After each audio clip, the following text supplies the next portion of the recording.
I'm pleased you could join me again for this installment of Glitchy People Change the World. Uh, Last time we talked about the importance of collaboration, of network, of working together, but for that, location is important. So, Module 21, we're also going to talk about Module 22, but Module 21 is go where you can collaborate. This is a partial solution to that last module. Creativity results from you and your environment interacting. We know that when smart people share ideas with other smart people, innovation happens. And this isn't just a supposition. Paul Romer won the Nobel Prize in economics. He said, "The thing about ideas is that they naturally inspire new ones.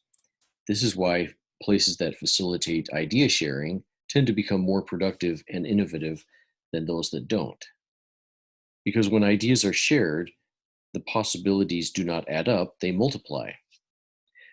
So it's not an addition problem, it's a multiplication problem.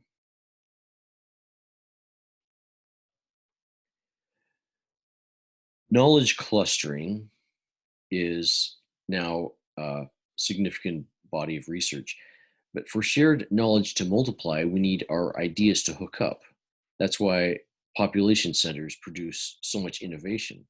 Cities provide collaboration opportunities. Big cities are even better. Ed Glacier loves cities. He's a Harvard professor who wrote The Triumph of the City. And he said that so much of what humankind has achieved over the past 3 millennia has come out of the remarkable collaborative creations that come out of cities. Big cities have an advantage because of Metcalfe's law. And this is a theoretical law. It says basically that a network's value increases by the square of the number of users. That means the more participants equals a more valuable network.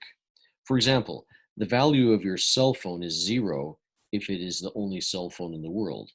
When a friend also buys one, you have a network, so the value is two. As the number of users increases, the total network value increases. So, and as it keeps growing, it continues to grow exponentially as the number of users increases. So the more people who come together, the better. Creativity is a social activity. People ideate together. Research shows the best way to ideate, share ideas with people you trust in an environment of trust. Let your ideas hook up with other people's ideas.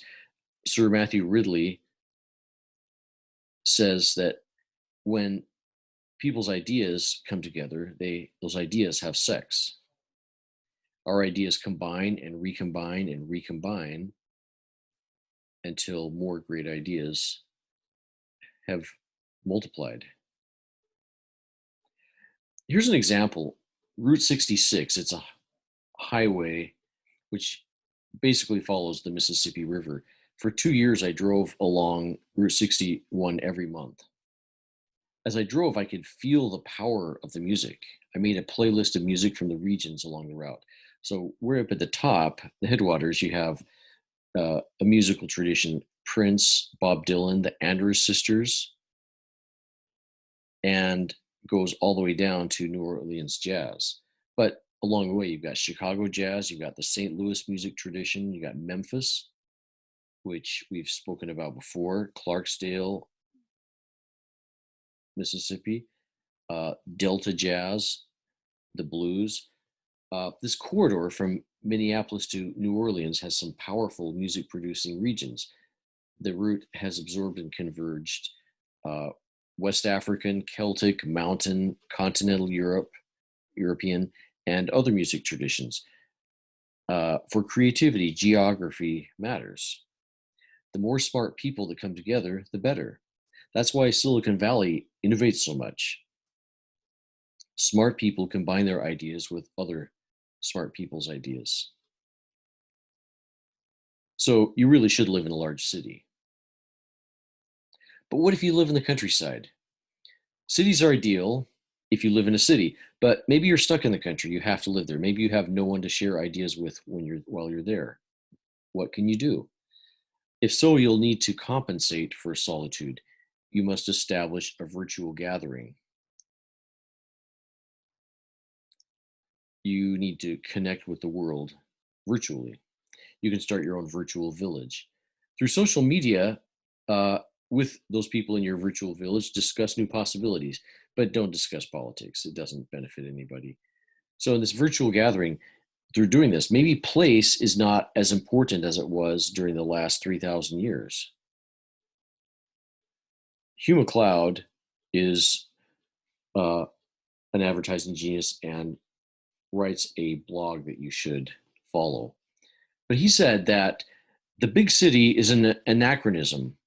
All those skyscrapers were built to house large, tightly controlled, centralized bureaucracies near the other like minded bureaucracies with whom they did business. You wanted to work for Corporation X? You had to buy a house within commuting distance to Corporation X. 90% of the people you needed to talk to on a daily basis were within an elevator ride of your desk. Now, email and its spawn are the new elevators. Are rural people smart? Here's an example. Evan Williams started Blogger, which he sold to Google. He's the guy that invented the word blog. Then he started Twitter. Williams didn't just innovate, he changed the world twice. Williams is smart. He was raised on a farm in Clarks, Nebraska, population 361. So the summary is that we need opportunities to come together to discuss ideas. Shared, shared knowledge multiplies. You should make allies and collaborate. If you live in a rural area, build an online platform to share ideas with other creators. Two things you can do today: talk to two people about your creative project. And secondly, identify someone who gets things done in your field, a facilitator, like we talked about earlier, someone who can help bring your idea to market. Until we meet back here, please choose something we discussed and try to work on it.